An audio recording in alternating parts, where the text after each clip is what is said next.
của chúng con.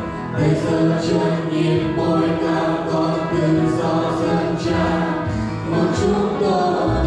Bây giờ chân nhìn môi ca con tự do dâng tràn của chúng con.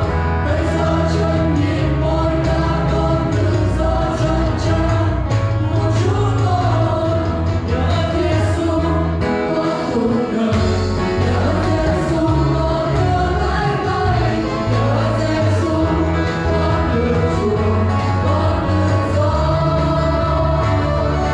Nhờ ơn Giêsu con cuộc đời, nhờ ơn Giêsu con đưa mãi mãi, nhờ ơn Giêsu con được chuộc, con được do. Nhờ ơn Giêsu.